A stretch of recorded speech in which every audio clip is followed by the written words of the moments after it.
السلام علیکم ورحمۃ اللہ وبرکاتہ۔ الحمد للہ نحمده ونستعینه ونستغفره ونؤمن به ونعوذ باللہ من شرور انفسنا ومن سیئات اعمالنا، من يهد الله فلا مضل له ومن يضلله فلا هادي له، ونشهد ان لا اله الا الله وحده لا شريك له، ونشهد ان سيدنا ومولانا محمدا عبده ورسوله. فقد قال الله تبارك وتعالى في القرآن المجيد والفرقان الحميد: أعوذ بالله من الشيطان الرجيم، بسم الله الرحمن الرحيم. إن الساعة آتية أكاد أخفيها لتجزى كل نفس بما تسعى فلا يصدنك عنها من لا يؤمن بها واتبع هواه فترضى. صدق الله العظيم وبلغنا رسوله النبي الأمين المكين الكريم، لمن الشاهدين والشاكرين والحمد لله رب العالمين. بعد توحید کی متوالوں شمع رسالت کے پروانوں، غوث و خواجہ کے چاہنے والوں، مصطفیٰ جان رحمت صلی اللہ تعالی علیہ وسلم کے پیارے دیوانوں، آئیے آغاز گفتگو سے قبل ہم اور آپ انتہائی خلوص و محبت کے ساتھ غمت خضرا کی جانب لو لگا کر حضور آقا نامدار مدینے کے تاجدار، ہم غریبوں کے غم گسار جناب رحمت المجتبی محمد مصطفیٰ علیہ تحیۃ و ثنا صلی اللہ تبارک و تعالی علیہ وسلم کی بارگاہ بقدس پناہ میں درود و سلام کا نذرانہ پیش کر پڑے اللہم صلی علی سیدنا مولانا محمد المعادل الجود والکرم وعلیہ وصحابہ وبارک وسلم. ایک مطلب پڑھیں گے اللہم صلی علی سیدنا مولانا صلی جنوبی حاجت الاحوال والحافات وتقدر الحاجات وتطیرنا بها جلب السیار وترفعنا بها عندك على الدرجات وتبلغنا بأقصى الغايات من جميع الخيرات في الحيات بعد الممات انك لكل شيء قدير. حصول برکت کے لیے پڑھیں اللہم صلی علی سیدنا محمد على سيدنا محمد تنحل بالقدر فرج وتكتب بالحوائج ونال بالوضائع وحسن الخواتم يستصل الامام بوجهه الكريم وعلى اله وصحبه في كل لمحه ونفس بارض كل معلوم لك يا الله يا الله يا الله. حضرات، پچھلے جمعہ حضرت سیدنا موسیٰ نبینا علیہ السلام کے ذکر خیر میں ہم نے سنا کہ موسیٰ علیہ السلام جب وادی طویٰ میں پہنچے تو آپ نے اپنی نالین شریف کو کنارے پر اتار کر 40 قدم چل کے اس درخت کے قریب ہوئے. رب تعالیٰ نے فرمایا وَأَنْ أَخْتَرْتُكَ فَاسْتَمِعْ لِمَا يُوحَىٰ کہ اے موسیٰ، اب تم چونکہ اس مقدس وادی میں آ چکے ہو تو اب تمہیں جو وحی کی جاتی ہے اسے بغور سماعت کرو. اللہ رب العالمین نے پہلی وحی فرمائی اننی انا اللہ لا الہ الا انا فاعبدونی واقیم الصلاۃ لذکری، کہ بے شک میں ہی اللہ اور میرے سوا کوئی معبود نہیں ہے، تو میری ہی بندگی کیجیے اور میری یاد کے لیے نماز قائم کیجیے. اس کے بعد رب تبارک و تعالی نے حضرت موسیٰ علیہ السلام سے فرمایا ان الساعة آتیۃ اکاد اخفیھا لتجزی کل نفس بما تسعی فلا یصدنک عنہا من لا یؤمن بہا واتبع ہواہ فترضی. رب نے فرمایا کہ بے شک قیامت آنے والی ہے اور قریب ہے کہ میں اس کو بالکل چھپا لے گا، اس کو مخفی رکھتا ہوں تاکہ ہر جان اپنی کوشش کا بدلہ پائے. تو تو ہرگز اس کے ماننے سے تجھے وہ شخص باز نہ رکھے کہ جو اس پر ایمان نہیں لاتا اور اپنی خواہش کے پیچھے چلا تو پھر تو ہلاک ہو جائے گا۔ رب تبارک و تعالیٰ نے اس آیت کریمہ میں قیامت کا ذکر فرمایا اور ہوائے نفس یعنی نفسانی خواہشات کا۔ لہٰذا پہلے میں یہاں پر تفسیر نعیمی کے حوالے سے چند باتیں آپ کے سامنے رکھ دوں، اس کے بعد پھر اس پر ایک گفتگو کروں گا۔ صاحب تفسیر نعیم فرماتے ہیں کہ اللہ نے فرمایا کہ اے موسیٰ نماز اس لیے قائم رکھو کہ یہ رب کے قرب و کلامی و حاضری کا ایک طریقہ دنیاوی ہے اور اس ساتھ کی تیاری ہے، چونکہ رب تعالیٰ نے پہلے نماز کا ذکر فرمایا اور اب اس کے بعد قیامت کا ذکر آ رہا ہے، تو فرمایا کہ نماز اس لیے ضروری ہے کیونکہ یہ دنیا میں اللہ تبارک و تعالیٰ کے قرب کا اور اس سے ہم کلام ہونے کا اور اس سے قریب ہونے کا ایک بہترین ذریعہ ہے، اور خاص کر کے اس کی تیاری ہے، اس ساعت کی، اس قیامت کی یہ تیاری ہے، کیونکہ قیامت میں سب سے پہلا سوال نماز کے بارے میں، لہٰذا یہ اس کی تیاری ہے۔ جب رب تعالیٰ کے حضور سب کو پیش ہونا ہے، اسی لیے نماز کو معراج قرب کہا گیا۔ انسان پر 3 ساعتیں لازم ہے، پہلی ساعت موت کی، دوسری قبر کی اور تیسری قیامت و محشر کی، اور ان سب ساعتوں کی آسانی کے لیے مفید طریقہ اقیم الصلاۃ بالذکر ہے، یعنی قیامت، موت اور محشر، ان تینوں میں آسانی اگر چاہتے ہو تو نماز قائم کرو۔ ان تینوں ساعتوں میں اگر کوئی مدد کرے گی تو نماز آپ کی مدد کرے گی، اس لیے کہ نماز موت کے وقت بھی روح آسانی سے نکلے گی، قبر کا نور بھی ہوگی، حشر کا ساتھی بھی ہوگی۔ تو رب تعالیٰ نے فرمایا کہ میں اس کو چھپانا چاہتا تھا، یعنی میں چاہتا تھا کہ قیامت کو چھپاؤں، لیکن میں نے اس کو ظاہر کیا، چونکہ قیامت میں 2 چیزیں اہم ہیں، ایک قیامت کا آنا اور دوسرا قیامت کے آنے کا تعینی وقت، قیامت کب آئے، لہٰذا اللہ نے پہلی چیز ظاہر کر دی، یعنی قیامت آئے گی، اس بات کو اللہ نے ظاہر کر دیا۔ اللہ چاہتا تو اس بات کو بھی چھپاتا، لیکن رب نے چاہا کہ بندوں کو بتا دیا جائے کہ ایک دن قیامت آئے گی اور لوگوں کا حشر اور نشر ہوگا، لیکن وہ کب آئے گی، کون سا دن اور کون سا وقت ہوگا، اس کو اللہ تعالیٰ نے صیغہ راز میں رکھا۔ تو چونکہ اس کا ظاہر کرنا ضروری ہے 3 وجہ سے۔ پہلی وجہ یہ کہ بتا دیا جائے کہ قیامت لازمی و یقینی ہے، کوئی شخص اس سے بچ نہیں سکتا اور نہ اس پر غالب آ سکتا ہے، یعنی کوئی نہ قیامت سے بچ سکتا ہے اور نہ ہی کوئی قیامت کو مات دے سکتا ہے۔ ہر شخص اس دن عاجز و بے کس و بے بس ہوگا۔ اور دوسرا یہ کہ قیامت پر دنیاوی زندگی میں، یعنی اس زندگی میں ایمان بالغیب لایا جا سکے، اور بغیر اس کے ایمان لائے کوئی ایمان معتبر نہیں۔ اس کی 3 وجہ ہیں، ایک یہ کہ ظالم کو معلوم رہے کہ اس کے ظلم کا بدلہ ضرور ملے گا، اور ظالم و فاسق ظلم و گناہ پر نڈر نہ ہو جائے۔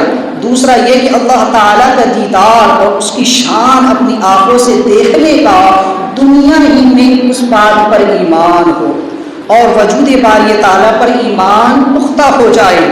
اور تیسرا یہ کہ دنیا میں شان نبوت اور اس پر یقین کرے جس کی اصل حالت قیامت میں دکھائی جائے گی۔ تو لہٰذا قیامت وہ ہے کہ جس کا ذکر اللہ تعالیٰ نے اس آیت میں فرمایا کہ ہم تو اس کو چھپانا چاہتے تھے لیکن اس کو نہ چھپایا تاکہ اس کی ہیبت اور ڈر اور حساب و کتاب کی سچی تیاری کا ذوق و شوق لوگوں کے اندر پیدا ہو، ظالموں کافروں کو خوف اور مظلوموں کو سکون اور اطمینان اور صبر کی عادت ہو جائے، اور لتجزا کل نفس کا مظاہرہ ہونے پر یقین کامل اس لیے قیامت آنے کا اعلان اظہار فرما دیا گیا۔ اور اقاد اخفیہا یعنی کہ میں نے اس کو جو مخفی رکھا اللہ نے فرمایا، تو اس کا معنی یہ ہے کہ ہم نے اس کو چھپایا چاہا تاکہ قیامت پر ایمان ہر انسان کے لیے ضروری ہے۔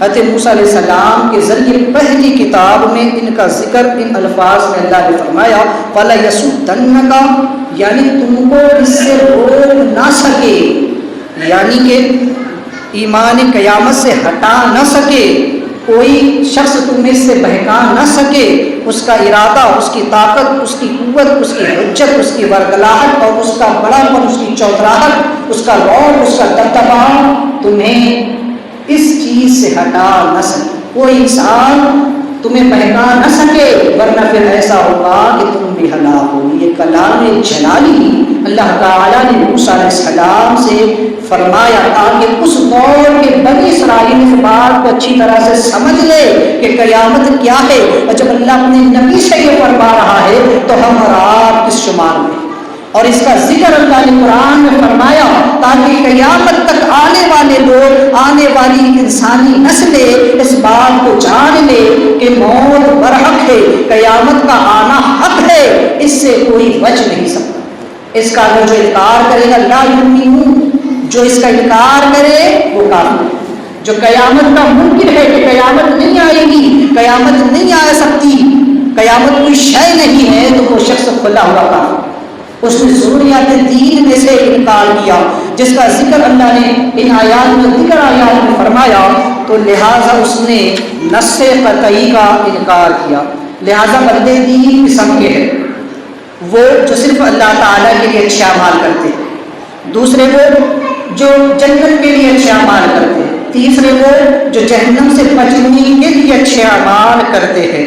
لہٰذا اگر قیامت کا ذکر نہ کیا جاتا تو بندے بے ڈر اور بے خوف ہو جاتے اور کفار منکر ہی رہتے، اور اگر وقت قیامت یعنی کہ اس وقت میں قیامت آئے گی وہ بتا دیا جاتا تو پھر لوگ ہیلے اور سست پڑ جاتے اور اعمال میں کوتاہی برتتے۔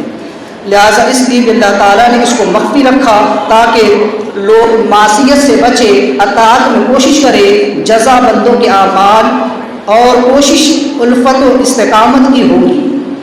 لہٰذا اللہ تعالیٰ نے اس لیے اس کو مخفی بھی رکھا ہے۔ اور اس کی سب سے بڑی جو نعمت دین ہے وہ ثابت قدمی ہے اور پختگی و صلاحیت ہے۔ لہٰذا ہر مسلمان کو اچھی پختگی چاہیے کہ کفار اور گمراہ اس کو اپنے ساتھ ملانے سے ناکام اور مایوس ہو جائے۔ مسلمان کو اپنے دین پر، اپنے مذہب پر، اپنے مسلک پر اتنا سختی سے قائم ہو جانا چاہیے کہ کوئی بھی کافر، مرتد، منافق، بددین، بدعقیدہ اس کو اپنی جگہ سے ہٹا نہ سکے۔ ایسا شخص جو دین میں استقامت اختیار کرے، اللہ تعالیٰ خود فرماتا ہے کہ یا ایھا الذین آمنوا فی السلم کافہ، اے ایمان والو، ایمان اسلام میں پورے پورے داخل ہو جاؤ۔ یا ایھا الذین آمنوا اتقوا اللہ، کہ ایمان والو اللہ سے ڈرو اور ایمان لاؤ۔ تو غرض کے مراد یہ کہ اپنے ایمان اور اپنے عقیدے پر اتنے مضبوط ہو جاؤ کہ کوئی تمہیں ہٹانا بھی چاہے تو وہ تمہیں ہٹا نہ سکے، وہ تمہیں بہکا نہ سکے، وہ تمہیں برگلا نہ سکے۔ ایسا شخص اگر دین میں متعصب بھی کہلائے تو یہ اس کی خوبی ہے، اس کی خامی نہیں۔ اگر ایسے شخص کو لوگ متعصب کہے کہ یہ بڑا تعصب پسند ہے دین میں، تو بزرگان دین فرماتے ہیں کہ ایسے شخص کو اگر کوئی تعصب پسند کہے تو یہ اس کے لیے باعث فخر ہے کہ لوگ گواہی دے رہے کہ یہ دین میں بڑا سخت ہے، یہ دین پر بڑا مضبوطی کے ساتھ قائم ہے۔ لہٰذا فرمایا وَلَا يَسُدَّنَّكَ، تو ارشاد پاک سے حاصل ہو کہ ظاہراً تو کفار کو حکم دیا جا رہا ہے، کفار کو روکا جا رہا ہے، لیکن حقیقتاً مسلمانوں کو خبردار کیا جا رہا ہے کہ تمہارا کفار سے پلپلا اور نرم رویہ نہیں ہونا چاہیے، بلکہ تم کو ایسا نہ ہو کہ کبھی وہ اپنی باتوں سے، اپنی کتابوں سے گمراہ کرنے کی کوشش کر سکے۔ جو پلپلے ہوتے ہیں، جو نرم رویے والے ہوتے ہیں، ان کو میٹھی چھری سے ذبح کر دیا جاتا ہے۔ آج لوگ کہتے ہیں سب چلتا ہے، سب کے ساتھ پریز رکھو، سب کے ساتھ ایک جیسا برتاؤ رکھو۔ یار ان کو اسلام نے ہر کس قطعہ اس کی اجازت نہیں دی ہے۔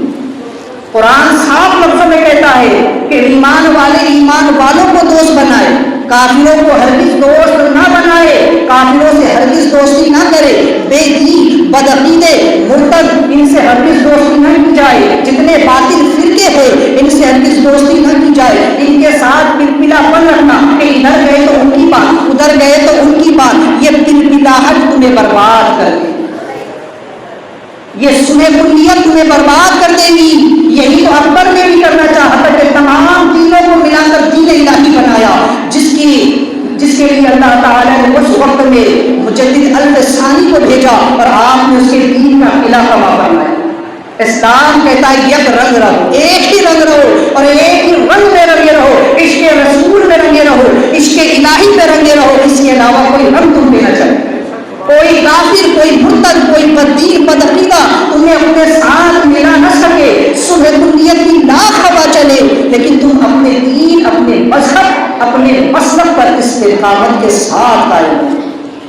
لہذا اللہ تعالیٰ نے قیامت کا صرف مقررہ دن تعین یعنی سال کو مخفی رکھا، اور وہ بھی صرف عوام الناس سے، ورنہ اپنے محبوب صلی اللہ علیہ وسلم کو اللہ تعالیٰ نے تمام غیوب پر آگاہ فرمایا. اب اگر میں اس پر بات کروں تو یہ طویل گفتگو کہ اللہ تعالیٰ نے اپنے محبوب کو علم کتنا عطا فرمایا. بس اتنا سمجھ لے، اللہ فرماتا ہے وَعَلَّمَكَ مَا لَمْ تَكُن تَعْلَمْ وَكَانَ رَسُولُ اللَّهِ عَلَيْكَ عَظِيمًا.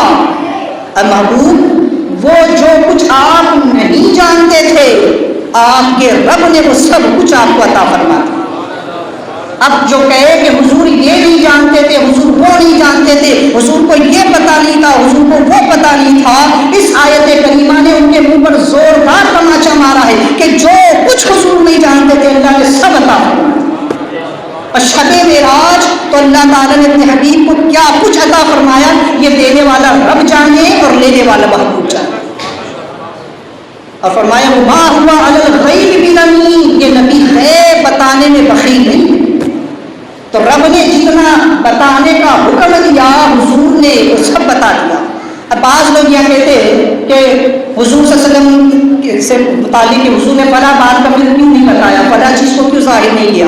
تو یاد رکھیے جس چیز کا تعلق، یہ قاعدے کے لیے یاد رکھ لیجیے، جس چیز کا تعلق ضروریات دین سے تھا حضور نے وہ تمام چیزیں بتا دی، اور جس چیز کا تعلق ضروریات دین سے نہیں تھا حضور نے اس کا علم اپنے پاس رکھا.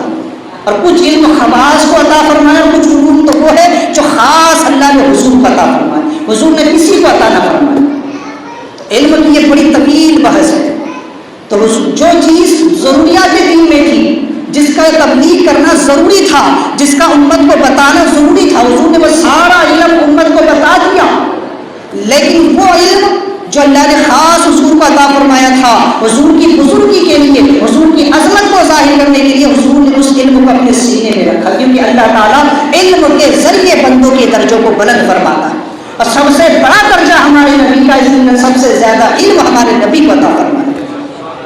تو غرض کہ یہ جو قیامت کا علم ہے اللہ تبارک و تعالیٰ نے اس کا صرف دن جو ہے بعض نے فرمایا، اور خاص جو اصل ہے وہ صرف اس کا سال ہے جو مخفی رکھا ہے. ورنہ آقا کریم صلی اللہ تبارک و تعالیٰ علیہ وسلم نے امت کو یہ بتا دیا کہ قیامت کس دن، کس مہینے میں، کس تاریخ کو آئے. میرے آقا علیہ السلام فرماتے ہیں روایت میں کہ قیامت محرم الحرام کی 10 تاریخ کو آئے، جمعہ کا دن ہوگا، یوم عاشورہ ہوگا، اور اس دن اللہ قیامت قائم فرمائے. لیکن وہ کون سا سال ہوگا، وہ کون سا سن ہوگا، اس کو حضور نے بھی مخفی رکھا، اس کو حضور نے بھی نہ بتایا، بلکہ اللہ نے حضور کو اس کا بھی علم عطا فرمایا ہے. حضور جانتے ہیں کہ وہ سال کون سا ہے، وہ سن کون سا ہے، لیکن امت کو یہ بتانا کا حکم نہیں تھا. اللہ نے جتنا حکم دیا حضور نے اتنا بتا دیا، اور جس سے اللہ نے منع فرمایا حضور نے اس چیز کو اپنے پاس محفوظ رکھا. تو حضور نے بتا دیا کہ قیامت جس دن آئے گی وہ دن جمعہ کا ہوگا، 10 تاریخ ہوگی اور محرم کا مہینہ ہوگا، یوم عاشورہ. لیکن سال کو مخفی رکھا. اب لوگ کہیں گے کہ یہ کیسے ہو سکتا ہے کہ حضور کو اگر معلوم تھا حضور نے نہیں بتایا. تو سنیے آقا کریم علیہ السلام کی حدیث پاک سرکار فرماتے ہیں انا والساعۃ کاہتین، کہ میں اور قیامت کس طرح سے بھیجے. سرکار نے اپنی 2 انگلیاں دکھا کر بتایا کہ میں اور قیامت اس طرح سے بھیجے گئے جس طرح ان 2 انگلیوں کا آپس میں تعلق ہے اور ایک انگلی دوسری انگلی کی پڑوسی ہے، اسی طرح میں اور قیامت ایک ساتھ. میرے بعد قیامت ہے، قیامت میری پڑوسی ہے، اور جس طرح ایک پڑوسی دوسرے پڑوسی کے حالات کو جانتا ہے، میں قیامت کے حالات کو جانتا ہوں۔ اس حدیث میں حضور نے اشارہ دے دیا کہ جیسے اس انگلی کی خبر اس انگلی کو ہے، اس انگلی کے بارے میں یہ انگلی اچھی طرح جانتی ہے، اسی طرح میں اور قیامت ایسے ہی ہے، تو مجھے قیامت کی ساری خبر ہے، لیکن جتنا بتانا تھا وہ بتا دیا، اور جس سے روکنا تھا سرکار، اس سے سرکار نے نہ بتایا۔ تو یاد ہے کہ سرکار نے قیامت کی جو نشانیاں بیان فرمائی ہے، تو مفسرین اس کی تفسیر میں فرماتے ہیں کہ جو آخری نشانی ہوگی بس اسی کے بعد قیامت ہوگی، کیونکہ جہاں ایک چیز کا اختتام ہوتا ہے، جہاں ایک چیز ختم ہوتی ہے، وہیں سے دوسری شروع ہو جاتی ہے۔ جہاں ایک چیز کی حد ختم، مثال کے طور پر اگر ہم دیکھیں کہ ہمارا شہر اگر یاون ہے، اب اس کے قریب میں اگر ہم ادھر دیکھیں پیسور ہے، چوپڑا ہے، تو ان کی درمیانی حد ہے، جہاں یاون کی حد ختم ہوتی ہے وہیں سے چوپڑا کی حد شروع ہو جاتی ہے، جہاں ادھر یاون کی حد ختم ہوتی ہے وہیں سے فیضپور کی حد شروع ہو جاتی ہے۔ تو جہاں پر اس شہر کی حد ختم ہو جائے وہاں سے اگلے شہر کی حد شروع ہو جائے، تو جہاں قیامت کی حضور نے آخری نشانی بیان فرما دی، اسی کے بعد بس قیامت ہے۔ تو حضور کو قیامت کا علم اللہ تبارک و تعالیٰ نے عطا فرمایا ہے، تو لہذا اس آیت کریمہ میں اللہ تعالیٰ نے فرمایا کہ قیامت بہت قریب اور قریب تھا، اور میں اس کو چھپانا ہی چاہتا تھا، لیکن میں نے اس کو ظاہر کر دیا تاکہ لوگ آمین آمان کی طرف رغبت کر سکیں، انہیں یاد رہے کہ ایک دن مر کر کے ہمیں خدا کے حضور حاصل ہونا ہے۔ اور پھر اخیر میں فرمایا کہ وہ شخص جو کہ ہوائے نفس پر چلا، وہ شخص کہ جس نے اپنے نفس کی پیروی کی، پھر وہ تباہ و برباد ہو گیا۔ اس کے بارے میں فرمایا کہ وَاتَّبَعَ هَوَاهُ فَتَرْضَىٰ، کہ جس نے اپنے نفس کی پیروی، اپنے نفس کی اتباع کی، نفسانی خواہشات کے پیچھے لگا رہا، ایسا شخص تباہ و برباد ہو گیا، ایسا شخص قیامت کے دن ہلاک ہوگا اپنی نفسانی خواہشات کی وجہ سے۔ تو غرض کے آیت کریمہ میں اللہ تبارک و تعالی نے قیامت اور ہوائے نفس ان دونوں چیزوں کا ذکر فرمایا۔ اب قیامت بہت قریب، یہ ہم کبھی سے سنتے چلے آ رہے ہیں، قیامت آنے والی ہے، قیامت آئی، بلکہ ایک آیت کریمہ میں اللہ نے ارشاد فرمایا سورہ قمر میں اقتربت الساعہ، کہ قیامت قریب آ گئی۔ تو جب قیامت اتنے قریب آ گئی تو پھر اب تک جو ہزاروں لوگ جا چکے ہیں، جو انتقال کر چکے ہیں، ان کا اور فرمایا گیا کہ ہر شخص کو قیامت سے گزرنا ہے۔ اور ایک روایت میں آقا کریم صلی اللہ علیہ وسلم ارشاد فرماتے ہیں کہ قیامت کافروں پر قائم ہے۔ قرب قیامت سے پہلے پہلے ملک یمن کی طرف سے ایک ہوا چلے گی جو مومنین کی بغلوں سے ہوتی ہوئی گزر جائے گی، اور تمام اہل ایمان کی روح اللہ قبض فرما لے گا، اور جب زمین پر نرے کافر باقی رہ جائیں گے اس وقت قیامت ہے۔ چونکہ قیامت ایک ایسی ہولناک شے ہے، قیامت ایک ایسی ڈراؤنی شے ہے کہ جس وقت اس کی آواز آئے گی، جب ایک چنگھاڑنے والا چنگھاڑے گا، ایک آواز آئے گی جس کے سبب لوگ دہشت سے مر جائیں گے، کفار دھس جائیں گے، یہاں تک کہ ان کے کان پھٹ جائیں گے۔ قیامت کی اگر آپ دیکھیں پڑھیں اس کی تفسیر کو تو بہت طویل اس کے مفسرین نے اس کا ذکر فرمایا۔ تو قیامت ایک ایسی شے خوفناک کہ انسان اگر اس کا تصور کرے تو پھر وہ اپنے رب کی طرف ضرور راغب۔ اب سوال یہ ہے کہ جب قیامت اتنے قریب آ چکی ہے اور انسان کو گزرنا ہے تو جو لوگ گزر گئے وہ قیامت سے کیسے گزرے؟ یا جب مومنوں پر قیامت نہیں آنی ہے تو پھر یہ تفسیروں میں علماء نے لکھا ہے کہ ہر انسان کو قیامت سے گزرنا کیا ہوا؟ تو علماء اس کی تفسیر کرتے ہیں اور فرماتے ہیں کہ موت قیامت ہی کی ایک شکل ہے، موت قیامت ہی کی ایک شکل ہے، قیامت ہی کی ایک اس کا عکس ہے کہ جس کی موت ہو گئی اس کی قیامت گزر گئی۔ نیند کو موت کی چھوٹی بہن کہا گیا اور موت کو قیامت کی دوسری شکل بیان کیا گیا۔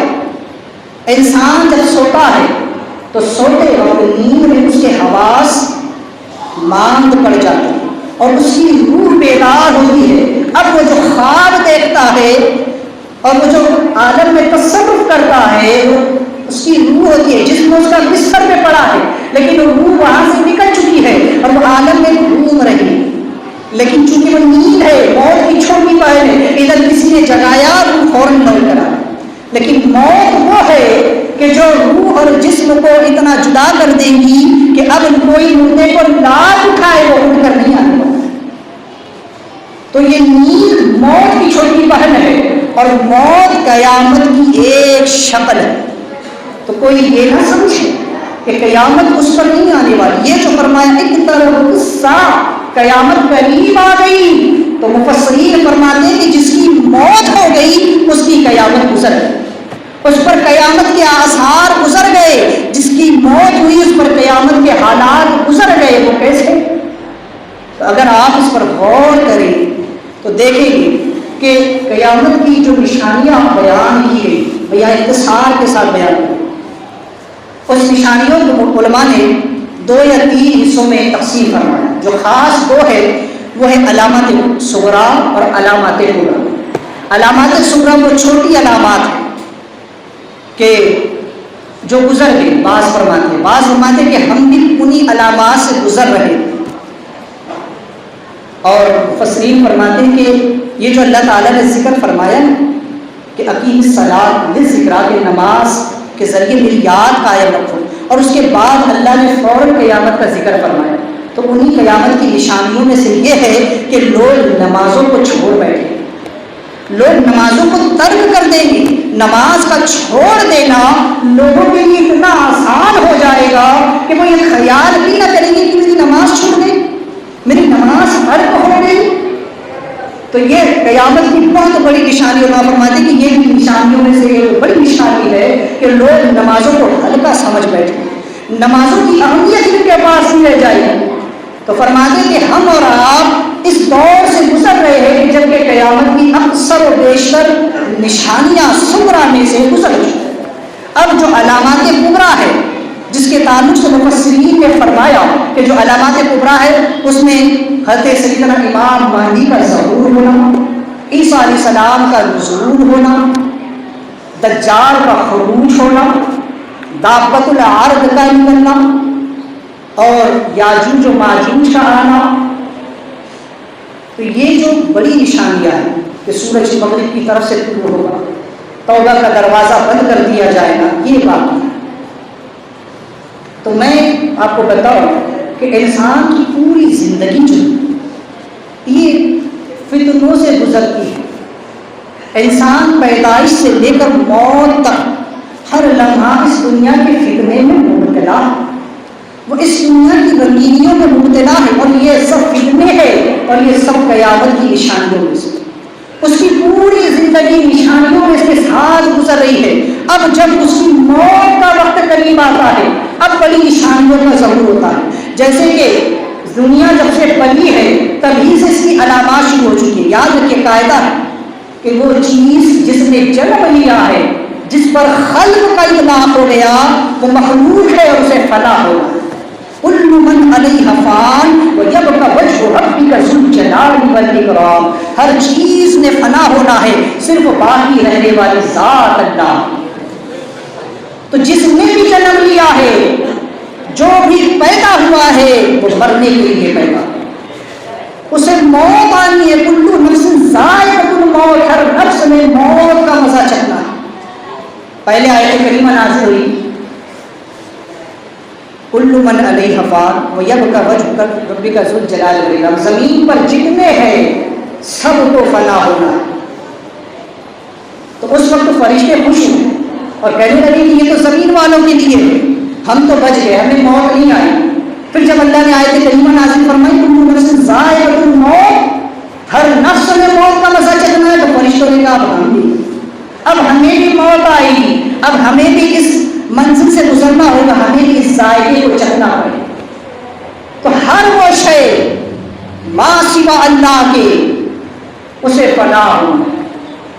تو غرض کے جب سے یہ دنیا بنی ہے تبھی سے اس کے فتنوں کا آغاز بھی ہو چکا ہے، اور یہ ایک علامت بھی ہے کہ جو آیا اسے جانا. تو دنیا اس وقت سے اپنے اختتام تک جن مراحل سے گزر رہی ہے، جن حالات اور فکروں سے گزر رہی ہے، یہ سب ایک ایک قیامت کی نشان. اسی طرح انسان جب سے پیدا ہوا ہے تو جب تک اس کی موت آتی ہے، وہ جن حالات سے گزرتا ہے وہ سب اس کے لیے قیامت کی نشانیوں کی طرح ہے. اب جب قیامت بالکل قریب آ جائے تو سرکار فرماتے ہیں جب تم بڑی نشانیوں کو دیکھ لو تو پھر سمجھ لینا کہ اب قیامت بالکل قریب آ. مفسرین فرماتے ہیں کہ پہلی جو سب سے بڑی علامت ہے، علامت کبریٰ میں، وہ حضرت سیدنا امام مہدی کا ظہور ہے. سب سے پہلی اور سب سے بڑی علامت کبریٰ کی علامت ہے. جب یہ ظاہر ہو جائے تو پھر انتظار کرنا کہ قیامت بہت قریب آ.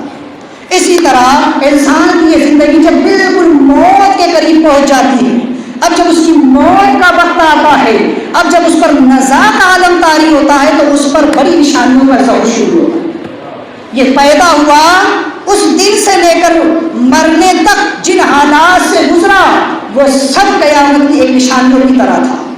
اس کی زندگی کا ہر دن ہر لمحہ اس کے لیے عبرت کا سبق تھا. اللہ نے کیوں فرمایا کہ قیامت کی نشانی آئے؟ تاکہ لوگ ان نشانیوں کو دیکھیں اور یقین کریں کہ قیامت آنی. نشانیاں اللہ نے اسی لیے رکھی. ہم نشان کیوں لگاتے ہیں؟ اگر ہمیں کہیں جانا ہے، آج آپ دیکھتے ہیں، ہم دیکھتے ہیں کہ ہم اگر کہیں دور کا سفر کرتے ہیں تو جگہ جگہ پر جو تو بورڈ لگے ہوئے ہیں کہ فلاں شہر کا، فلاں گاؤں کا، فلاں سا راستہ یہاں سے یہاں ہے، اس کا ایرو لگا دیا جاتا ہے. نشان کیوں؟ تاکہ اس منزل تک، اس منزل پہ آئے بتانے کے لیے ہوتا ہے. اللہ نے نشانیاں رکھی اس لیے تاکہ لوگ جانے کہ قیامت آنے والی ہے. ہر روز ایک نشانی کو دیکھ کر وہ جان لے مرنا ہے، موت آنی ہے، قیامت آنی ہے. انسان کی ہر سانس، اس کے بڑھتا ہوا ہر لمحہ اسے موت کے قریب کر رہا ہے. انسان یہ سمجھ بیٹھا ہے میری زندگی بڑھ رہی ہے، میں بڑا ہو رہا ہوں، میں جوان ہو رہا ہوں، میری عقل تام ہو رہی ہے، لیکن وہ سمجھ لے وہ ہر لمحہ موت کے قریب ہو رہا ہے. ہر لمحہ اس کی ایک نشانی، اس کی ہر سانس لینا یہ بھی خدا کی ایک نشانی ہے.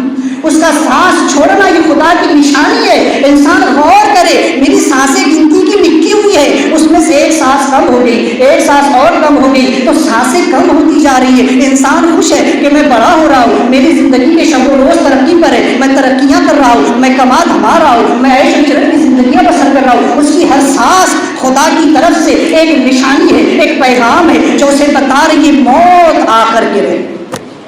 اب جب موت کا وقت قریب آیا، اب جب نزا کا عالم طاری ہوا تو یہ بندہ بستر مرگ پر پڑتا.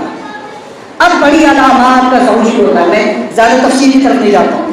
تو بڑی علامات جیسا کہ آپ علیہ السلام نے فرمایا کہ سب سے پہلے یہ ہے کہ حضرت امام مہدی کا ظہور ہوگا.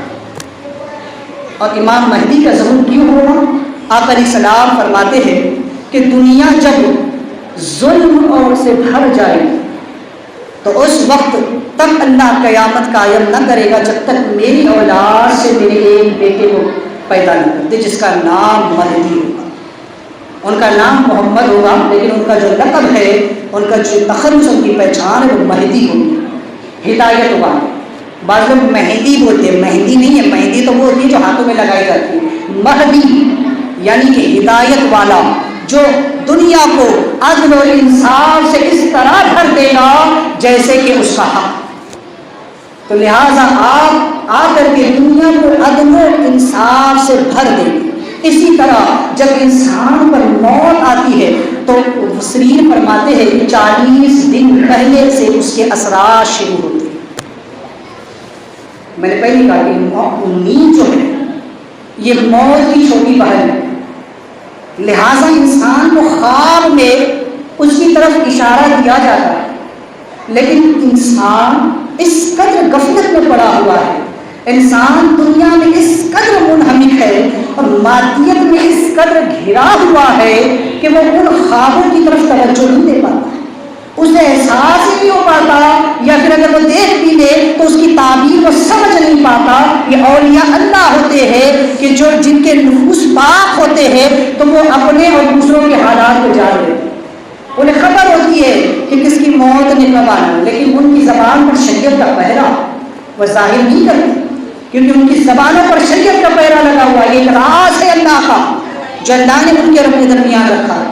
اس لیے وہ بتاتے نہیں ہیں، ورنہ ایسے بہت سارے واقعات اگر میں بیان کرنا شروع کروں تو پھر ان کے لیے طویل فہرست ہوگی۔ تو بہرحال جب موت کا وقت قریب آتا ہے تو 40 دن میں اس کے اثرات شروع ہوتے ہیں، لیکن بندے کو خبر نہیں ہوتی، اس کی توجہ نہیں ہوتی، کیوں؟ وہ دنیا میں منہمک ہے، اسے تو ابھی اپنی دنیا کی فکر لگی ہوئی ہے، اور جیسی نزا کا عالم طاری ہوتا ہے تو پہلی علامت کا ظہور ہوتا ہے، اور وہ ہے اس کے اپنے ضمیر کا بیدار۔ اب میں یہاں بات کافر و مشرکین کی نہیں کروں گا، اس لیے کہ اللہ تعالیٰ نے فرمایا وَالنَّازِعَاتِ غَرْقًا وَالنَّاشِطَاتِ نَشْطًا، کہ قسم ہے ان فرشتوں کی جو سختی کے ساتھ روح کھینچے اور نرمی کے ساتھ بند کھولے۔ تو مفسرین فرماتے ہیں کہ کافروں کی روح بڑی سختی کے ساتھ قبض لی جاتی ہے، جبکہ مومنین کے لیے فرمایا کہ ان کی روح نرمی کے ساتھ قبض لی جاتی ہے۔ لیکن یہ نرمی بھی آپ آسان نہ سمجھیں، یہ کفار کے مقابل اللہ نے فرمایا، یہ جو بات اللہ نے فرمائی کہ وَالنَّازِعَاتِ غَرْقًا وَالنَّاشِطَاتِ نَشْطًا، کہ قسم ان کی جو سختی کے ساتھ جان کھینچے، نرمی کے ساتھ بند کھولے، تو پہلے میں جو فرمایا سختی کے ساتھ وہ کافروں کی روح ہے، اور جو نرمی کے ساتھ وہ مومنین کی روح ہے۔ تو چونکہ یہاں پر مومنین کا ذکر کفار کے مقابل ہو رہا ہے، اس لیے اللہ نے نرمی کا ذکر فرمایا، ورنہ یہ نرمی میں بھی کیسی شدت ہے، اگر انسان کے سامنے اس کی کیفیت کو بیان کیا جائے تو پھر کوئی مردہ ہی اس کی کیفیت کو بیان۔ حضرت سیدنا عیسیٰ علیہ السلام نے جب ایک مردے کو زندہ فرمایا تو اس سے پوچھا کہ بتا، وہ مردہ مومن تھا، پوچھا بتا تیرا کیا حال ہے؟ کہتا ہے کہ مجھے مرے میں کئی سال گزر چکے ہیں، آج تک موت کی سختی کو محسوس کر رہا ہوں، آج تک وہ وقت جب میری روح قبض ہوئی تھی اس کی کڑواہٹ آج تک محسوس کر رہا ہوں۔ یہ ہے کل نفس ذائقۃ الموت، ہر وہ زندگی جس نے، ہر وہ انسان جس نے زندگی کا خوشگوار شربت پیا ہے اسے موت کا کڑوا پیالہ ضرور چکھنا ہوگا۔ تو یہ نہ سمجھ لے کہ نرمی کا مطلب یہ ہے کہ بالکل آسانی سے، یہ تو اولیاء اللہ یا اللہ جس پر چاہے کرم کرے تو ان کی وہ آسانی سے قبض فرمائے، ورنہ پھر مومنین کے بھی حالات مختلف ہوتے ہیں، کوئی نیکوکار ہے، کوئی گنہگار ہے، کوئی بدکار ہے، کوئی سیاکار ہے، اور کس گناہ میں ملوث ہے، پھر جیسی اس کی روح کی کیفیت ہوگی اور اس کی روح پر جیسی صفت اس کی غالب ہوگی شیطانیت کی اور گناہ کی، جس کو میں پہلے بیان کچھ کروں، تو پھر اس اعتبار سے اس کی روح قبض ہوگی۔ بہرحال میں اس کی بھی تفصیل میں نہیں جاتا۔ تو چونکہ پہلی چیز قیامت کی جو ہے کہ امام مہدی کا ظہور ہوگا جو کہ دنیا کو عدل سے بھر دیں گے، اسی طرح جب نزا کا عالم مردے پر شروع ہوتا ہے مرنے والے پر تو پہلی علامت کا ظہور ہوتا ہے اس کے ضمیر کا روشن ہونا، یعنی اس کے ضمیر کا جاگ جانا، اس کے اپنے ضمیر کا ظہور ہوتا ہے، اس کا اپنا ضمیر جاگتا ہے اور وہ جان لیتا ہے کہ مجھے موت آنی ہے، اب میں بچ نہیں سکتا، اب میرا اخیر وقت ہے۔ تو اس وقت اس کا ضمیر جاگ جاتا ہے اور اس کے پورے جسم کو، اس کے پورے وجود کو خوف الہی سے بھر دیتا ہے، اس کے پورے وجود کو اللہ کی خشیت سے، اللہ کے خوف سے بھر دیتا ہے۔ دوسری نشانی آقا علیہ السلام مفسرین فرماتے ہیں کہ جب امام مہدی کا ظہور ہوگا اسی زمانے میں اعلان ہوگا کہ دجال کا خروج ہوگا، دجال نکل آئے۔ اسی طرح جب بندے پر موت کا عالم آتا، نزا کا عالم شروع ہوتا ہے، اس وقت شیطان اس کے پاس حاضر ہوتا ہے۔ یہ دجال کی طرح اس کی علامت ہے کہ موت کے وقت نزا کے عالم میں شیطان وہاں آتا ہے، اور جیسے کہ دجال کے بارے میں کہا گیا کہ دجال جو ہے تو جب آئے گا تو وہ کرشمے دکھائے گا، تو اسی طرح شیطان وہاں آ کر کے اس مرنے والے کو کچھ کرشمے دکھاتا ہے، کچھ جادو کے ذریعے کچھ چیزیں دکھاتا ہے، اسے ورگلانے کی کوشش کرتا ہے۔ دجال کے بارے میں آیا ہے کہ دجال کے ایک ہاتھ میں جنت اور ایک ہاتھ میں جہنم ہوگی، جو اس کی جنت ہوگی وہ در حقیقت خدا کی جہنم ہوگی، اور جو اس کی جہنم ہوگی وہ خدا کی جنت ہوگی، لہٰذا وہ جھوٹے کرشمے دکھائے گا اور لوگوں کو اپنی طرف ورگلانے کی کوشش کرے گا۔ اس وقت جبکہ بندے پر نزا کی کیفیت ہوتی ہے، آقا صلی اللہ علیہ وسلم ارشاد فرماتے ہیں شیطان اس وقت آتا ہے اور انسان کو بہکانے کی کوشش کرتا ہے، اسے برگلانے کی کوشش کرتا ہے کہ اس وقت اگر اس کا ایمان چھیننے میں کامیاب ہو گیا، اس کا ایمان لوٹنے میں کامیاب ہو گیا تو یہ میرے لیے خوشی کی بات ہوگی کہ ایک بندہ مان اللہ دنیا سے مرا تو پھر وہ ایمان بے ایمانی کی حالت میں مرا، کافر ہو کر کے مرا، اس وقت وہ آ کر کے کہتا ہے کہ مجھے سجدہ کر لے، میں خدا ہوں۔ کبھی ایک نور کی شکل میں آتا ہے اور کہتا ہے میں خدا ہوں، مجھے سجدہ کر لے۔ اس طریقے سے آ کر کے وہ نزا کے عالم میں مردے کو مرنے والے کو بہکاتا ہے۔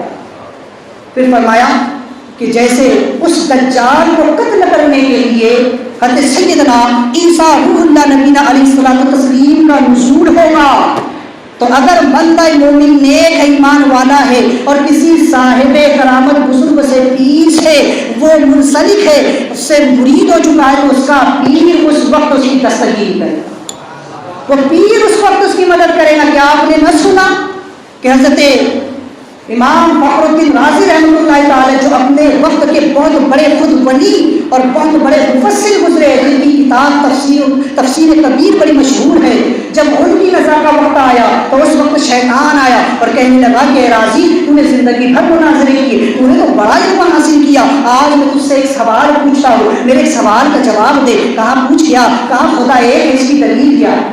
آپ نے اسے دلیل پیش کی۔ اب وہ بھی کوئی کم نہیں تھا، فرشتوں کا استاد تھا، کہنے لگا تو اس نے فوراً اس کا جواب دیا، دلیل کو توڑ دیا۔ آپ نے دوسری دلیل دی، 360 دلیلیں امام فخر الدین رازی پیش کرتے رہے اور وہ 360 دلیلوں کو رد کرتا رہا۔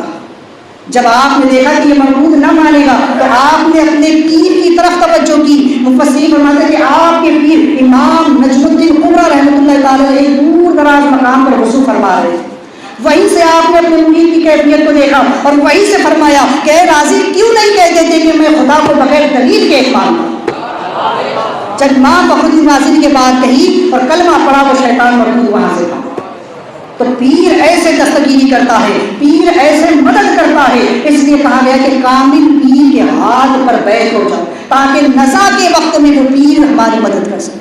پھر کہا گیا کہ جیسے یاجوج ماجوج کا خروج ہوگا اور وہ بھی علیہ السلام کی ہی دعا سے ان کی ہی دعا سے جو ہے تو مرے گے، اسی طرح جب شیطان نا امید ہو کر دوڑتا ہے تو پھر وہ اپنی ساری ذریت کو جمع کرتا ہے، ساری اولاد کو جمع کرتا ہے شیطانوں کی، اور ان کو کہتا ہے جاؤ اور جا کر کے اس بندے کا ایمان سلب کرنے کی کوشش کرو۔ جس طرح یاجوج ماجوج جب آئیں گے تو پوری تباہی مچا دیں گے، ہر طرف سے پانی پئیں گے، ہر طرف سے جو ہے تو سمندروں کو خشک کر دیں گے اور ساری ہریالیوں کو کھا جائیں گے۔ اسی طرح اس وقت شیطان کی ساری ذریت آ کر کے پوری کوشش کریں گی کہ اس بندے کے صبر کا دامن ٹوٹ جائے، ہم اس کی نیکیوں کو برباد کر دیں، اس کے ایمان کو برباد کر دیں، وہ پوری کوشش کریں گے، لیکن اس کا پیر کامل ہے، اس وقت بھی وہ پیر کی دستگیری فرمایا کہ جس طریقے سے قرب قیامت کی نشانیوں میں ہے کہ دابۃ الارض کا نکلنا، یعنی کہ جب وہ جانور نکلے گا تو اس کے ایک ہاتھ میں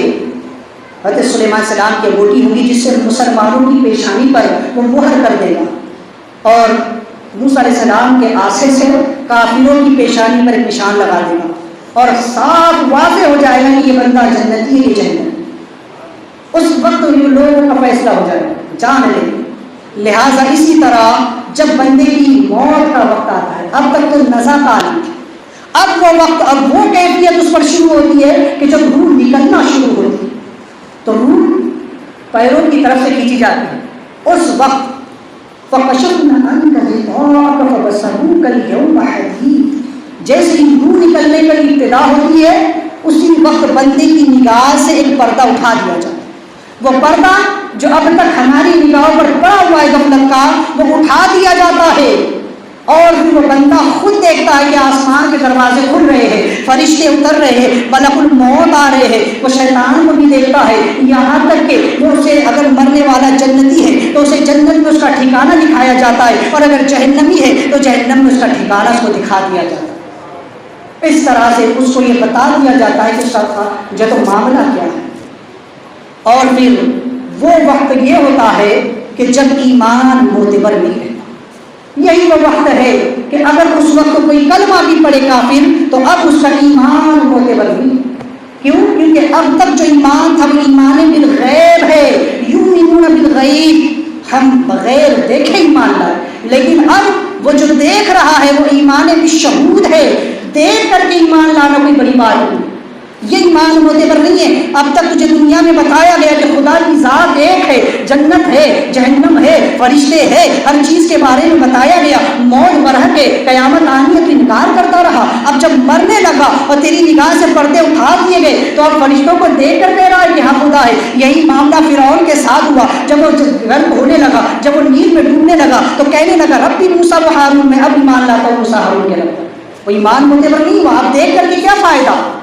تو لہٰذا ایمان وہی معتبر ہے جو موت سے پہلے پہلے ایمان بالغیب۔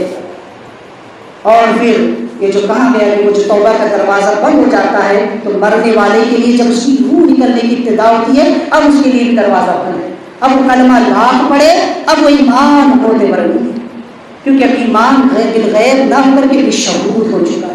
اور یہ جو فرمایا کہ سورج مغرب کی جانب سے طلوع ہوا، اس کے بارے میں یہ کہا گیا کہ جب مردے کو قبر میں رکھ دیا جاتا ہے تو چاہے آپ اسے دن میں دفن کریں، چاہے آپ اسے رات میں دفن کریں، چاہے جس گھڑی بھی آپ اس کو دفن کریں، جیسے ہی لوگ مردے کو دفن کر کے وہاں سے ہٹتے ہیں تو اللہ اس کی روح کو لوٹاتا ہے، اور وہ وقت اس کے لیے وہ ہوتا ہے کہ عصر کی آخری گھڑیاں ہو، جیسے گویا کہ سورج بس اب ڈوب رہا ہے، سورج اب ڈوب رہا ہے، وہ وقت مردے کے لیے ہوتا ہے۔ اگر وہ نمازی ہے تو وہ کہتا ہے کہ ہٹو مجھے جلدی سے نماز ادا کرنے دو اصل، وہ فوراً اٹھ کر کے نماز کی تیاری کی کوشش کرتا ہے، لیکن وہ تو چونکہ انتقال کر چکا ہے، وہ لگتا ہے کہ خواب دیکھ رہا ہوں، اور فوراً وہ بیدار ہوتا ہے کہ جب میں خواب سے تو نماز اثر کرتا ہوں، یہ سورج ڈوب رہا ہے، تو وہ نماز کی فکر کرتا ہے، نماز کی تیاری کرتا ہے۔ یہ ایمان والوں کی اور نمازیوں کی کیفیت اس حدیث پاک میں بیان کی۔ تو غرض کی یہ حالات مرنے والے پر گزرتے ہیں، کوئی یہ نہ سمجھے کہ قیامت بہت دور ہے، جس کی موت ہو گئی اس کی قیامت گزر گئی۔ موت کو آسان نہ سمجھے، لوگ سمجھتے رہے بس ہم کود گئے، ہم زندگی سے تنگ آ گئے، پھانسی لے لی، یہ کرنی، بس تھوڑی دیر کی بات ہے قتل ہو گئے، مر گئے۔ اتنا آسان نہیں ہے مرنا، اتنا آسان نہیں ہے روح کا نکلنا۔ کل نفس ذائقۃ الموت، یوں ہی نہیں فرمایا گیا کہ ہر نفس کو موت کا مزہ چکھنا ہے، اس کا بھی ایک ذائقہ اپنا ہے۔ بہرحال اگر اس پہ تفصیلی بات کروں تو اور بات طویل ہو جائے گی۔ مجھے ایک آخری چیز اور بھی عرض کرنی ہے کہ اللہ تعالیٰ نے فرمایا کہ ہوائے نفس، کہ وہ انسان کہ جس نے وَاتَّبَعَ هَوَاهُ فَتَرَدَىٰ، اپنے نفس کی اتباع کی، اپنی خواہشات کی پیروی کرتا رہا، پھر وہ شخص تباہ و برباد ہوا۔ ساری زندگی انسان اسی میں لگا رہتا ہے کہ بس اپنی من چاہی خواہشات، من چاہی زندگی کی جو تو بسر ہو سکے، اپنی من چاہی زندگی بسر کرنے کے لیے وہ شریعت کے اصولوں کو بالائے طاق رکھ دیتا ہے، دین و شریعت سے بغاوت کرتا ہے۔ یہ جو نفس ہے اس کا کام ہی ہے برگلانا۔ حضرت یوسف علیہ السلام نے فرمایا تھا ان النفس لامارۃ بالسوء، کہ بے شک نفس امارہ یہ برائی ہی کا حکم دیتا ہے۔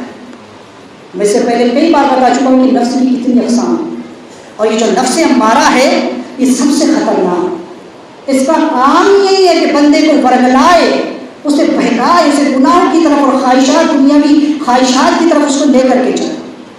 یہ نفس کوئی کم نہیں ہے، جو ایمان والوں کا، جو اولیاء کا جو نفس ہوتا ہے مطمئنہ ہوتا ہے، نفس مطمئنہ جس کو قرآن نے کہا ایھا النفس المطمئنہ ارجعی الی ربک راضیۃ مرضیہ فادخلی فی عبادی وادخلی جنتی، کہا کہ اے پاک اور اطمینان نفس، پلٹ اپنے رب کی طرف اس حال میں کہ تیرا رب تجھ سے راضی، اس کے مخلص بندوں میں داخل ہو جا، اس کی جنت میں چلا جا۔ لیکن جو گنہگار ہوتے ہیں، جن کا نفس ابھی زندہ ہوتا ہے، جن کا نفس امارہ زندہ ہے، ان لوگوں کی کیفیت کیا ہے؟ تو سنیں کہ ان کا اپنا جو نفس ہے، ہمارا جو نفس ہے یہ کچھ کم نہیں ہے، اس کی کئی شکلیں، اس نفس امارہ کی خود کئی شکلیں۔ یہ نفس امارہ خود اپنے وقت کا سب سے بڑا ابلیس ہے۔ جس طرح اس ابلیس نے، اس شیطان نے آدم علیہ السلام کو سجدہ کرنے سے انکار کیا، یہ نفس امارہ اولیاء کی عظمتوں سے انکار کرتا ہے۔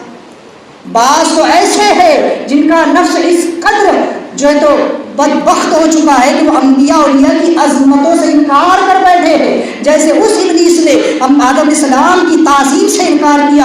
آج بھی کچھ وہابی دیوبندی جیسے فرقے بدعقیدے، ان کا نفس اس قدر بدبودار اور گھنونا ہے کہ یہ انبیاء اولیاء کی شان میں جب تک گستاخی نہ کرنے سے چین نہیں آتا، جیسے اس ابلیس نے کیا، اور جیسے اس ابلیس کا شیوا تھا کہ وہ رب کے سامنے اکڑ گیا اور رب سے حجت کرنے لگا، ایسا ہی حال نفس امارہ کا ہے، وہ الجھ جاتا ہے، وہ جھگڑنے پر اتر آتا ہے۔ آپ کسی کو نصیحت کی بات کیجیے، آپ کسی کو سچی بات بتائیے، اس کا نفس جوش مارے گا، اس کا نفس اکڑے گا، ارے میں تو فلاں ہوں، میں تو یہ ہوں، میں تو وہ ہوں، مجھ کو سمجھاتا ہے، یہ کل کا بچہ مجھ کو بتاتا ہے، یہ ایسا، تو غرض کہ اس میں جو اکڑ آتی ہے وہ رونق جو اس ابلیس میں تھی، اور اس نے اکڑ کر کہا تھا کہ میں سب سے بہتر ہوں، میں سب سے اچھا ہوں، یہ نفس جس کے اندر اس ابلیس کی یہ صفت ہے، وہ کہتا ہے کہ ارے میں اتنا بڑا انسان ہوں، میں فلاں ہوں، میں یہ ہوں، اور مجھے بتا۔ جس طرح سے اس ابلیس کا انجام ہوا، وہی انجام ایسی نفسی ایسی خواہش اور ایسی سوچ رکھنے والوں کا، جن کا نفس اس مرتبے پر ہوتا ہے، ان کا بھی انجام وہی ہوتا ہے جو شیطان کو فخرج منہا فإنک رجیم، چل نکل یہاں سے کہ تو مردود ہو گیا۔ ایسے نفس والوں کو بھی اللہ تعالیٰ خارج کر دے۔ نفس کی دوسری قسم وہ ہے کہ جیسے کہ وقت کا نمرود تھا، اور اس نے آگ بھڑکائی کہ حضرت ابراہیم علیہ السلام کو اس آگ میں ڈالا۔ یہ نفس اپنے وقت کا نمرود ہے، جس نے بغض، حسد اور شہوت، غضب اور غصے کی آگ بھڑکا رکھی، جس میں وہ چاہتا ہے کہ یہ روح اور پورا وجود جل کر خاکستر ہو جائے، جل کر راکھ ہو جائے۔ یہ نفس، اور جس طریقے سے پھر وہ نمرود ہلاک ہوا، ایسے ہی یہ نفس بھی ہلاک ہوگا، ایسے ہی عذاب الہی میں گرفتار ہوگا۔ یہ نفس خود ایک اپنے وقت کا فرعون ہے، نفس امارہ۔ جیسے کہ فرعون نے کئی بچوں کو قتل کیا، اسی طرح یہ نفس امارہ انسانی اخلاق کو ختم کر دیتا ہے۔ جس کا نفس زندہ ہوتا ہے، نفس امارہ، وہ اچھی صفات کو اور اچھے اخلاق کو آئے دن قتل کرتے رہتا ہے، ختم کرتے رہتا ہے۔ انسان کی اچھی صفات ختم ہوتی جاتی ہے اور بری صفات اس کے اندر آتی جاتی ہے۔ ایک وقت وہ آتا ہے کہ پھر جیسے وہ نفس غرق ہوا تھا، وہ فرعون غرق ہوا تھا، یہ نفس بھی غرق کر دیا جاتا ہے۔ یہ نفس خود اپنے وقت کا قارون ہے کہ جس طریقے سے قارون نے سارا خزانہ جمع کر رکھا تھا، آج کا نفس بھی یہی چاہتا ہے کہ میں دنیا کا سب سے امیر ترین انسان بنا رہا ہوں، سب سے زیادہ دولت میرے پاس ہو، نوکر چاکر میرے پاس ہو، لوگ میرے آگے پیچھے گھومے۔ ایسا نفس بھی یاد رکھے کہ مرنے کے بعد جیسے وہ فرعون، جیسے وہ قارون زمین میں دھستا گیا، مرنے کے بعد یہ بھی قبر میں دھستا چلا جائے گا اپنی دولت کے ساتھ۔ یہ نفس خود اپنے وقت کا شداد ہے، جس شداد نے دنیا میں جنت بنائی کہ میں اسی جنت میں رہوں، جیسی پہلا قدم رکھا اللہ نے اس کی روح قبضہ فرمائی۔ یہ نفس خود اپنے وقت کا ایک شداد چاہتا ہے کہ میرا گھر سب سے عالیشان ہو، میرا گھر جنت نما ہو، اپنے گھر کو سجانے کی فکر میں لگا رہا، اپنی آخرت کی فکر نہ کی، اپنی قبر کی فکر نہ کی، اپنا دنیاوی گھر اسی کو جنت بنانے میں لگا رہا۔ تو یاد رکھیں جیسے اس کا انجام ہوا ویسے ہی ایسوں کا بھی انجام ہوتا ہے۔ یہ نفس خود اپنے وقت کا ابو جہل ہے، جو ہر وقت حضور علیہ الصلوۃ والتسلیم کو تکلیف دینے کے لیے منصوبے بنایا کرتا تھا۔ ایسے ہی یہ نفس ہر وقت ہیلے بہانے ڈھونڈتا ہے کہ کسی طرح انسان کو نمازوں سے، عبادات سے روکا جائے، صحیح چال سے روکا جائے، حق بات سے روکا جائے، سچ راستے پہ چلنے سے، صراط مستقیم سے روکا جائے۔ یہ وقت کا ابو جہل سے روکتا رہتا ہے، ورگلاتا ہے اور طرح طرح کے ہیلے بہانے بناتا ہے۔ آج لوگ کہتے ہیں کہ دجال کے بارے میں مولوی لوگ کیوں نہیں بولتے؟ مولانا لوگوں کو دجال کے بارے میں بتانا چاہیے، اس دجال کی فکر کریں، اسے تو آنا ہے، تب وہ آئے گا، وہ قدرت کی نشانی ہے، اسے آنا ہے۔ لیکن وقت کا سب سے بڑا دجال ہمارا اپنا نفس امارہ جو ہمارے اندر بیٹھا ہوا ہے، اسے ختم کرنے کی فکر کریں۔ یہ خود تمہیں جیسے کہ اس دجال کے بارے میں ہے کہ اس کے ایک ہاتھ میں جنت اور ایک ہاتھ میں جہنم ہوگی، وہی اس نفس امارہ کی حالت ہے کہ یہ گناہوں کو تمہارے سامنے لذت کی شکل میں پیش کرتا ہے اور نیکیوں کو تکلیف کے ساتھ تمہارے سامنے رکھتا ہے۔ جیسے کہا گیا کہ دجال کی جو جنت ہوگی بظاہر دیکھنے میں جنت ہوگی، لیکن در حقیقت وہ خدا کی جہنم ہوگی، اور جو اس کی جہنم ہوگی وہ دیکھنے میں آگ ہوگی، لیکن بظاہر وہ خدا کی، حقیقت وہ خدا کی جنت ہے کہ جو اس کی جہنم میں گیا وہ خدا کی جنت میں گیا۔ تو اسی طرح اس نفس امارہ کا حال ہے، وہ گناہ کو اس شکل میں آپ کے سامنے پیش کرتا ہے کہ آپ اس کو نیکی سمجھتے ہیں، آپ اس کو صحیح سمجھتے ہیں، لذت کی شکل میں آپ کے سامنے پیش کرتا ہے۔ انسان لذتوں کی خاطر گناہ کرتا ہے، یاد رکھیے لذتیں ختم ہو جائیں گی لیکن گناہ باقی رہے گا۔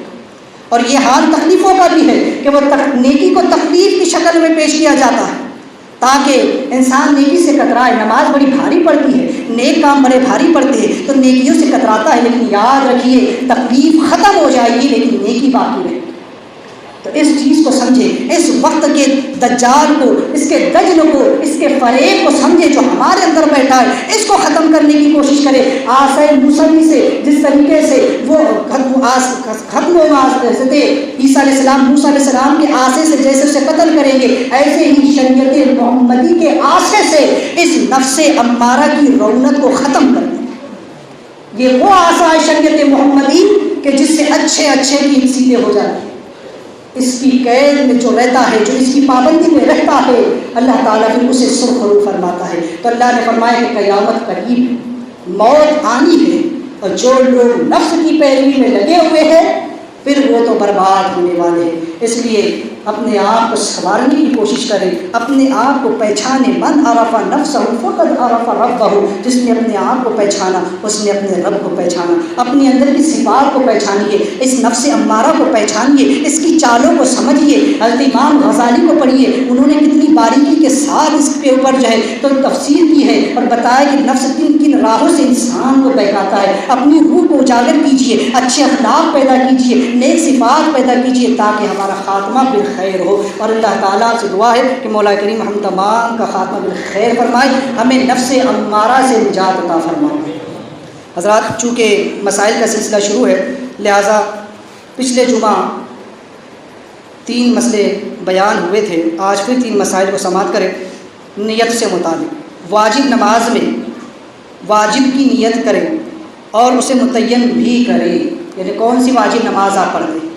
واجب الفطر ہے، عید الفطر کی واجب نماز ہے، عید الاضحیٰ کی واجب نماز ہے، یا کہ پھر جو ہے تو طواف کعبہ کے بعد جو نماز ادا کی جاتی ہے وہ بھی واجب ہے۔ تو اس کی نیت دل میں رکھے کہ کون سی واجب نماز پڑھتا ہے۔ سنت، نفل اور تراویح میں صحیح یہ ہے کہ مطلق نماز کی نیت کافی ہے۔ اگر سنت نماز، نفل نماز اور تراویح کی نماز آپ پڑھیں تو مطلق آپ اگر نیت بھی کر لیں تو بھی کافی ہے، لیکن بہتر یہ ہے کہ آپ اس کو بھی متعین کر لیں کہ تراویح سنت موقعہ آج کی 2 پڑھتا ہوں، یا 2 سنت موقعہ یا 4 سنت موقعہ ظہر کی یا کہ پھر عشاء وغیرہ کی پڑھتا ہوں، بہتر ہے۔ اور نیت میں تعداد رکعات کی ضرورت نہیں ہے کہیں، یعنی یہ ضروری نہیں ہے کہ 4 رکعت ظہر پڑھتا ہوں، 4 رکعت عصر، 3 رکعت مغرب۔ اگر صرف مغرب بھی کہہ دیا کہ مغرب کی نماز کی، آج کی مغرب کی نماز کی نیت کرتا ہوں تو بھی کافی، کیونکہ رکعت تو اس میں شامل ہے، لہٰذا بہرحال اس کے زبان سے کہنے کی ضرورت نہیں ہے۔ لہٰذا ان مسائل کو ذہن میں رکھیں۔ اللہ تبارک و تعالیٰ میرے خیر کی توفیق عطا فرمائے۔ دوران گفتگو کوئی غلطی ہوئی ہو اس سے توبہ کرتا ہوں۔ استغفر اللہ ربی من کل ذنب و اتوب الیہ، استغفر لا الہ الا اللہ محمد الرسول اللہ۔